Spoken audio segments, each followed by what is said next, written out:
Just a quick and dirty rundown on this Midnight Solar MNPV6 combiner box. It's pretty cool. When I went to connect this first one, I, studied the booklet that comes with it and a couple little videos that I could find online, and they were helpful, but I thought maybe I'd make a video that would perhaps more clearly describe how to set one of these up. Not that it's any big deal. Basically what we've got here is 15 320 watt solar panels that are broken into 5 legs. There's 3 in series, giving about 140 volts each at about 9 amps.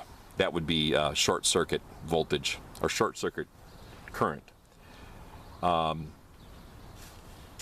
Anyway, all you got to do here, which was really nice, is you just bring your cables in from your panels. I actually used landscape lighting number 12 from Home Depot, which was a whole lot less money, and it's rated the same as the solar wire as far as UV penetration, outside direct burial, all that stuff. It has all the same ratings, and it was $80 for a 200-foot roll, and then I put my own ends on, soldered them on where they connect to the solar panels.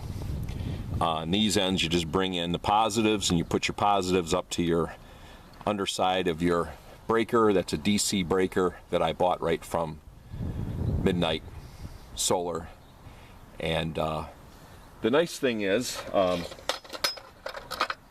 this upper bus bar here, really cool how it just slides right into the breakers. You can see here how nicely this works. This was not really that clear to me when I went to try and figure this out. And you just clamp down on that top screw, and then if you want, you can break that bus bar in 2 and have 2 separate legs. I elected to leave it as 1 because I am going into a Midnight Classic 200, which in theory should handle all the current that I have here. You bring your breakers in, and they snap. That was the other thing that was unclear to me, is what is a DIN rail and what purpose does it serve?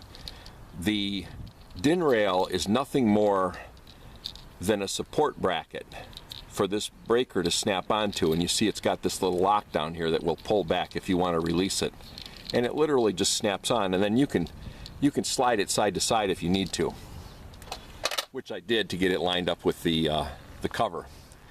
And then you bring your, in this case, NEC code, National Electric Code, calls for a white conductor for your DC negative, and you run that to your bus bar. And I have 2, in my case, I have 2 number 8s because I needed to reduce the voltage drop. It's 190 feet back to the power room. And then you go with a red wire for your positive, and that just comes up here and clamps onto your bus bar. It's a very nice connection they have there. And then likewise, the green ground comes in to your grounding bar, and I happen to have I have to add the ground rod yet here and bring it up and tie it to this ground bar. Something I've yet to do. But basically that's it. It's really straightforward and lovely setup when you're done with it. I did run everything through 1.5 inch PVC underground, about 20 inches down while it crossed across the yard.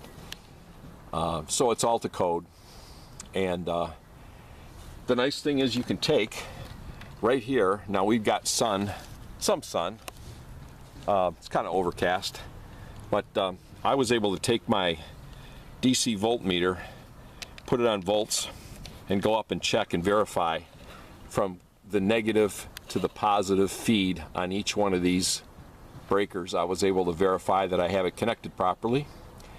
And I also put my DC voltmeter into DC amp mode, and that was interesting. I wish I had an extra set of hands, I'd show you.